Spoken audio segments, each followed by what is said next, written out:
Okay, so yeah, so I'm Amy. Yeah, the creator of my project called HubRen. Yeah, so thanks so much for having me and providing this space here for this conversation and like sharing of knowledge. And also just to, to ICLEI and Urban Community and the Robert Bosch Foundation for this, whole opportunity. It's like really cool. So yeah, so I was just going to talk a bit about what HubRen is and how it came about, and yeah, and I've got questions about partnerships and love to hear from people about what works for them or what doesn't. So and how we can learn from each other. Okay, so this is HubRen.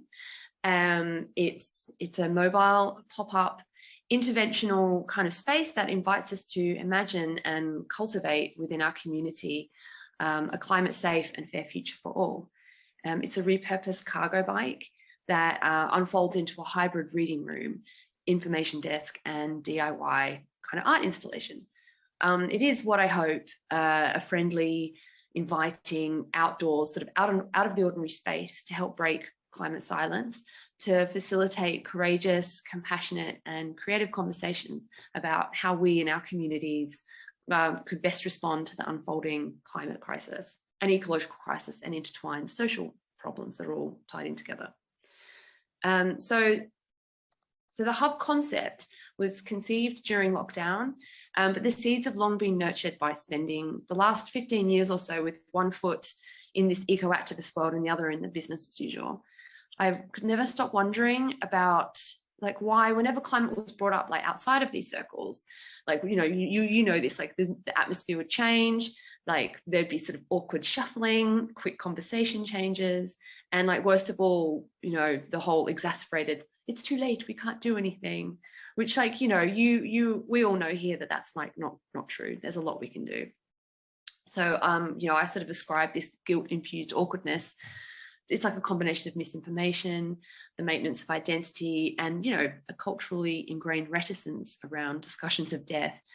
But it's also clearly a big failing of both our storytelling and our cultural imagination, which should be helping us to understand and grapple with the magnitude of what's unfolding. But it's not at the moment. I'm no Pollyanna. I know that where it's bad, the situation is bad, but I believe when bad is all we can see, being constantly amplified by clickbaiting, drama-hungry algorithms, it drowns out possibilities of what could be. It seems that we can more easily imagine the collapse of this hyper-individualized civilization than the possibilities of other ways of doing things. And yet we know there's so much we can do. We know there's so much regenerative good work that's being figured out and acted upon everywhere, both within our own neighborhoods and out there in all the other neighborhoods and the gardens and the cities and organizations all around the world. The best solutions not only address the climate crisis, they also improve quality of life through addressing inequality, reducing air pollution, providing healthy food and localized food, improving housing and lowering bills through electrification and insulation, and so forth, including regenerating and protecting nature. So many things. The best solutions as well also bring us all together and enrich our lives through community and nurture solidarity and make links between all of our struggles. This is the story that really needs to be told. So I'm a photographer by trade, and have been working in that for 20 years or around 20 years. So my brain is very story and very visually oriented. And I'm a people watcher, very nosy people watcher. So activist photography was the way that I've been supporting climate action. And I'm really grateful that it brought me into some really beautiful, radical spaces, meeting people who are doing out of the ordinary things. So the climate camps of the late aughts were for me a really mind-blowing introduction to the power of creative, DIY, autonomous, non-hierarchical spaces that were built kind of outside of this narrow definition of kind of business as usual commercial activity modern life, which currently dominates our high streets and our imaginations. it was always so noticeable to me when like people visited these spaces, like people from outside of, you know, people always welcome to kind of visit. And when they did, you know, you could really see this like sparking of imagination and curiosity, of like fun and possibility. So I'm definitely trying to bring in a bit of that kind of other way spirit, like into the bike hub. Like I don't want it to look like too polished or some kind of like perfect like little commercial venture. I sort of want it to look kind of warm and slightly weird and like kind of, you know, so it invites this kind of curiosity. So like back in like late 2019, I was attempting a bit of a career sidestep from photography into something more directly climate comms. I was going to go and get a real job. So, and then, you know, the pandemic happened. So I did a lot of, you know, so that's my daughter doing her homeschooling. And, but I had time to sort of like really think and read. And I attended like loads of like online summits, including the excellent transition networks, like What Is to What If sessions. These really help like coalesce the ideas and questions that I was chewing over into like a picture. And just as it kind of dawned on me that instead of waiting for like the perfect job to show up, I could kind of maybe I should create my own one. And then at the same time, the Transition Network announced their Bounced Forward seed funding scheme. So I successfully applied to that, and they granted me seed funding of £3,500, which was enough to kind of get it up off the page and into something real. So I applied through a group local to me called Transition Leytonstone, and they've been a really great partnership in this. Like they've been so awesome in terms of just cheerleading the project and being honest with feedback, and just, you know, in the terms of the wider network. So, you know, they're connected to lots of different groups. With this funding, I began like searching for and commissioning artists to create artwork for the posters, figuring out the design of the hub, like writing the content of the posters, building the website, all of that kind of stuff that you need to do these things. I set up a work in progress version of the project outside my house for the E17 art trail, which is like in July of last year. This included a quite successful Ask a Climate Scientist session with my neighbour, friend, author and professor of global change science, Simon Lewis. So it was a really interesting whole thing. It kind of ran for 2 weeks, and I was out there a lot, and it was really interesting and quite tiring, like quite exhausting. Like it was really weird weather. It was like really hot with like these crazy downpours, and like it made people act strangely being out there in the heat and the wet. But you know, I was like gently accosting these like hot passers-by to like step inside this like wonky outdoor living room to like read or chat about climate. And like, you know, not everyone was into it, but the people who were like kind of, you know, open to it, like it was really interesting talking to them. The two things that stood out the most was, one, most people really don't grasp the scale of like the trouble we're in and what needs to change. And two, there's this huge gap that it seems to exist in people's like awareness of like, there's this gap between like I recycle and then my government isn't doing enough. And then, so this space in between, if you can see it when you're aware of it, is this like many layered ecosystem of neighbours, friends, schools, grassroots initiatives, the mutual aid groups, the volunteer groups, the ward councils, all partnerships, you know, like, so all this stuff that makes up civic life. So despite this space being really vibrant and busy and usually in like desperate need of like more volunteers, it can really remain totally off the radar to like a lot of people. I was like quite surprised how off the radar it was. So like fortunately this awareness gap wasn't universal. As part of the art trail outing, I set up a map of the local area on a pinboard with like lots of strings and bits of stickies and invited people to like add their knowledge of like the groups and initiatives already at work. And of like people already kind of doing resilience and care in the neighborhood, not just eco stuff, but like, you know, all sorts of things like food kitchens and so forth, and sports groups and all sorts of things. It's like, it's really nice because people really enjoy being able to share something of themselves and have the chance to impart their local knowledge. And it was really lovely to see it kind of grow in this like messy, colorful way of the art trail. I put this information then into a poster map both printed and online. The QR code in the corner that takes you through to an online map with like lots of links and things you can do. It's like an evolving map. There's still lots to do, but like, yeah, mapping is very important and valuable. So yeah. So with the hub, so with the hub, I really kind of have this goal of having a variety of resources. So the hub can be adjusted to different spaces and communities that live in Waltham Forest. The 2020 report, Britain Talks Climate, by Cambridge-based group Climate Outreach, they really made clear that there's no real culture war around climate. It's there's high levels of concern and worry about the changing climate, like across all demographics and political persuasions. Like people who don't worried or aren't worried are really in a minority, the little red ones up on the right. So what really mattered is the framing. So for example, like food and countries, if you want to talk to sort of backbone conservatives, you frame it, if you frame it in farming and like food and countryside, it's a way more successful way to talk to people than like say bringing in a justice and a social justice framework that's very alienating to conservative people. And the same with like, you know, people struggling with precarious incomes and housing, you know, talking to them about lifestyle changes and consumer habits is not gonna work. But if you want to talk to them about like talk about climate in a framing of like improved housing, better transport and access to decent jobs, that kind of lands a lot better and more empathetically. So yeah, so the goal is I'll have a broader collection of posters, and the hub can be adapted to better suit the demographics of different places that it goes to. Because yeah, Waltham Forest has a big variety of people. So yeah, so this is like a couple of examples of the posters that I have. So they're very visual. I'm trying to have not too much text. And then there's like a little QR code that takes you through to a page with like further reading and references.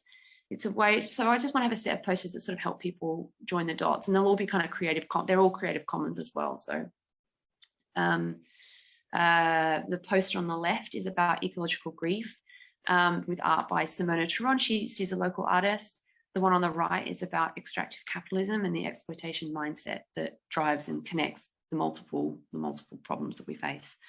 That art is by a Nigerian and British textile and fashion collage artist, Cheesy. I currently have a Costa Rican artist working on some art for a poster that talks about the deep interconnectedness of all things. There are posters that paint a picture of the decarbonised community, one about the necessity of both individual actions and the need for wider social change. There's one about drawdown. There are plans for posters that explore climate from a feminist perspective, biodiversity. I'd like to do one about donut economics and the circular economy. And I really just need a poster with like some basic climate science facts, because people often have asked me about this, you know, like how does it all work? And don't really want to read a book. So yeah, food and farming could be like a whole hub's worth on its own. So yeah, so there's like a lot of stuff to go into. So the initial idea was to sort of have these resources and posters and things all like pop up out of a wheeled case, like a flight case. But after talking to people in the transition Leytonstone, they suggested that it would be like quite awkward for people to move that around if they were like had limited mobility or didn't have a car. So I started looking at trailers or cargo bikes. These are quite, even secondhand, these are quite expensive and way beyond my little budget. But through the transition network, through the transition Leytonstone, I got put in touch with this group called Mad Leap, and they're like a little biogas food collecting recycling organization, and they just gave me this cargo bike, which is like really cool of them. It was supposed to be a long-term donation, and then they're like, oh, you just have it, like, so that was really awesome. And I just, you know, love seeing what people are doing all around the world with different cargo bikes and trailers and tuk-tuks. Like, you really want to see our streets come more alive with like increasingly creative interpretations of like internal combustion engine free transport over the coming years. So the bike was pretty old, needed quite a bit of love. Like half the wood panels were rotting. The frame was like falling apart. So it was like a bit of like repainting and rebuilding, and yeah, so that was what I did that over the winter. I took it apart and painted it up, got it all serviced. And there was a UK activist called Sticky who's been advising, he was advising me on how to make my own trailer because I was looking at that for a while. But then he ended up doing some artwork for the bike. Yeah, like new artwork. So yeah, so this is like my favorite. This is the front of it. It's like, I really love the front. It makes me happy. It's from like an anti-war banner that Sticky painted, but he kind of changed some of the bits of it. But why I loved it was just because as soon as I saw it, I was like, oh, I recognize all these people. These are all people that live in Walthamstow, like Waltham Forest. So like, yeah, so make you relate to people. So like kind of structure wise, I use a seat tube as a base for like a collapsible pole made of some lengths of pine, and they sleeve together in a bit of copper pipe from like a local bathroom supplier shop, which they like gave to me, which was nice. Everything kind of collapses down into the box. I'm still working on the poster hanging system. So I'd really like it to be double-sided. So when you walk around the whole bike, you can like see the back of the, utilize all the surfaces. So eventually, when it's how I want it to be, there'd be space for 10 different posters on it. So 10 different pieces of art. Yeah, I'd also like to have like a kind of awning as well, like design an awning into it. So it's still like a kind of like work in progress. But this is how it looks. It was outside this Saturday, just gone outside of like a local like food hub, like food, cafe and environmental center. So, I had some good conversations there. So yeah, so probably my most successful event so far was about 6 weeks ago. This is this like super grassroots event in like a local community hall. The event was called Waltham Forest Together.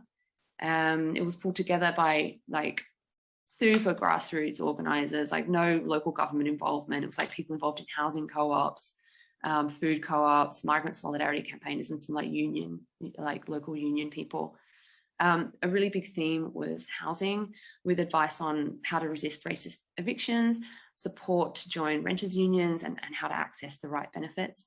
But overall, it was really about solidarity and us coming together in community outside of government to resist exploitation. There was like loads of free food that was diverted from the waste stream, like both available as a hot meal and groceries to take home. There were activities for kids. And my favorite was this anti-capitalist nail bar just down on the left. I got like a really lovely chatty manicure in the shade of like Mum Raid. So yeah, so many different people came through the door, and loads of people came and talked. Loads of people were really curious about the hub, like, what is this? What's going on? Like everyone I spoke to had a different accent from like all over the world, like all corners. And, I tried to ask everyone who did engage in the hub, like, what do you think? Like, how do you feel about like the changing climate? And like every single person like looked me in the eye and said a variation of, it scares me, and like I don't know what to do. So it was like pretty heavy, but also quite moving. Like people like wanted to talk about it, and they wanted to be recommended books or places or things to do, or just to be heard, really. So I think this was my first proper like, this is how I imagined it working. This is like what I want to do, and it was just so great to do it with all these people with different kind of perspectives kind of coming together, and all understanding that actually everything really is interlinked. It's like it's like the exploitation that drives climate breakdown is the same exploitation that drives people's poor housing, and people in poor housing are more badly affected by it all interlinks. So yeah, so the next steps for this project is essentially what makes up the experiment, the experimenter, which is like being supported and developed here with Urban Community. It's a bike tour, popping the bike hub up all around like Waltham Forest. For those who don't know, like Waltham Forest is like a borough in northeast London. It's got about 250,000 residents. There's apparently over 100 languages spoken.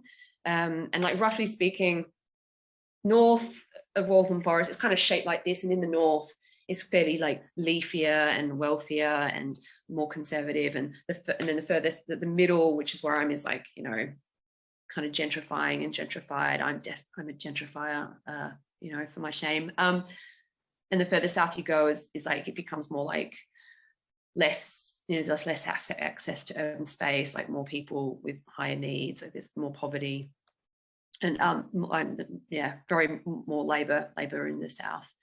So, and there's just, it's like a real variety of people that live here. The whole place has a lot of air pollution. There's like busy A roads, a really massive incinerator that's being expanded. So we have, and our council, although it was one of the first to sign up to the whole climate emergency pledge, is like their actual policy and public communications are very like surface level. It's like, you know, they just did this big campaign about like, would you rather give up your van or give up meat? And it's like, you know, we need to be doing more than that. Yeah. So anyway, so the plan is to take the hub into really different places, trying to reach a broad range of people by going to areas that sometimes get left out of the whole eco-sustainability chat. Like where I am, there's like quite a lot of, like in Walthamstow, there's like a lot of stuff going on, but you go to Chingford, there's like nothing really, or like Leytonstone in the south is the transition group, but yeah, Leyton, yeah, anyway. So what I want to do is like partner with different, for each pop-up to be kind of different, and also to have a draw to come to them. You know, people like activities, you know, and like you like to see stuff going on at things. I'd really like each pop-up to be partnered with like a local organization or initiative. So each pop-up like has like a different theme. For example, like working with like local fashion and textile designers as a way to speak about the impact of fashion, and like we could like run like a mending session or a clothes swap. I've sort of started a conversation with a local charity called Heat. They work to help people experiencing fuel poverty, to reduce energy bills with advice and grants. So they're interested in doing something together. There's a local community land trust group. And I also have my eye on a creator he's like a 3D printer artist guy. It'd be really cool to do a pop-up about like around like open source design and commenting. I'm also I think I'm doing a repair cafe with local paint and building supply recycling project, and they have a tool library project. So that seems so just starting to have these conversations and come up with ideas. So yeah. So the vision is really by doing these pop-ups and pair-ups, there's like an amplification of the stories and weaving together of the approaches already being practiced in our community, along with giving people more of a reason to visit and engage with the hub. Like activities are a good way to sometimes hold these awkward, to have these kind of conversations that can sometimes feel quite awkward, but when people are doing things, it's a bit easier. So I'm still quite at the beginning of the process. It can feel a bit overwhelming sometimes. You know, there's a lot to do when my daughter's in school. so that's like my main question here is to really throw out to everyone is like, you know, who's taking the time to gather here is like, you know, like what does partnership building like mean for you? Like, oh, these are the questions, yes. Like, what does it mean for you? Like, how's it worked really beautifully? Like, or when it's come undone? But like mainly like, what do you need in place? What do you think we need in place to make it like be mutually beneficial, like not waste people's time and so forth? So, because like I know from experience, like, you know, the most people working in this realm are like really stretched time-wise with resources and energy. So it's important to me that the partnerships are like an efficient use of limited resources and like almost like help each other more better use these, you know, minimal like you know, resources. So, you know, like for me, like something where it didn't work out really well was at the beginning of a project. I had an experience of an organization that was super enthusiastically like supporting, wanting to offer some work for some support, and it sounded really great, and I like went along and did it, but it kind of ended up being quite disappointing, and it was a bit of a waste. You know, it used a chunk of the funding and I didn't have a lot, but I was like, cool, we'll do this. And then what the problem was, it just, I don't think they actually really understood. They were very enthusiastic and sort of said that, we understand what you're doing, this is all great. But then the work that happened was, it was very like, I think their mindset was like very still business as usual, but like if we just use plastic straws. So it was kind of hard to, yeah, it ended up not being super great. But it was fine. I learned a lot from it. I learned like, you know, I learned that I really have to sort of be committing, if I'm going to commit to a partnership, to sort of really and have spend some time like interrogating like the values and ideas and make sure that they align. Like for example, when I went to commission the artist for the interconnectedness of all things poster, like the artist, she's from Costa Rica, and her experience of the interconnectedness of all things like very lived, like she's like lives it, so she really understood it, and you know, she understands the assignment. The partnerships that I have so far, the partnerships I've so far built are like really organic, and they've really come from just showing up, you know, just showing up to things and just getting out there and talking to people, and like, you know, utilizing my Australian characteristic of being just a little bit aggressively friendly. So something that I've really, a couple of partnerships we're going to talk about that have been super amazing and beneficial to my project and everything, and friendships as well, is first of all, the Transition Network has just been like so massively supportive. They're kind of the soil really that this project grew out of. And if you're not involved with them, I really recommend checking them out. In case you missed it, they just had, so there's this really great network of just vision and wisdom and care and knowledge. They just share so much knowledge. They've just done a summit that just finished the other day, but I'll share a link to their YouTube. They have a playlist of all the videos of this summit they've been doing, like, you know, just like lots of really great talks, like how to resist imaginatively, and like how to like build the future. And then also the Climate Museum, Climate Museum UK. This group is like it's like a distributed collective of artists and practitioners working on multiple ways to creatively engage people in thinking about the climate and ecological crisis. So Hubren is now an associate member of this collective, and it's just been like really, really useful to be involved. Bridget McKenzie is like the lead person on it, and she's just like an incredibly wise person and very generous. The generosity of this whole project is just quite mind-blowing. Yes, I'm also involved in a group, the Donut Economics Action Lab, doing this peer-to-peer learning journey with a group of people all over the world, like going through the book and figuring out how to bring donut economics into like our local community. And the person that's leading our little cohort, her name's Myrna Idra, and something just so useful she shared recently to do is just to sit and like really get a big piece of paper and visually map out like the different relationships both you're in kind of personally and within the community, and then draw like a visual representation of what the relationships are between people, and use like figure out symbols to write like which way is the energy flowing, like who's, you know, where is there not enough energy, where can like more, and you know, where can like better links be made.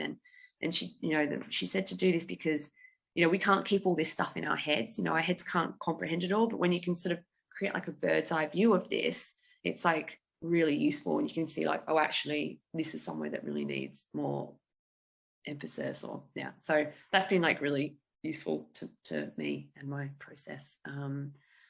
Yeah, so just before we go into the conversation, the little group chat, I just wanted to like share with you like what Hubren means. So I came across, so it's like a contraction. So I was always thinking like, what is this thing? Is it a hub of resilience, a hub of renewal? There's lots of R words, and repair. But I was reading this book called The Patterning Instinct by Jeremy Lent, and he talked about this like word Ren, which is this neo-Confucian term, which essentially just means like, it translates to this deep sense of awe and love you feel when you kind of contemplate the deep interconnectedness of all things.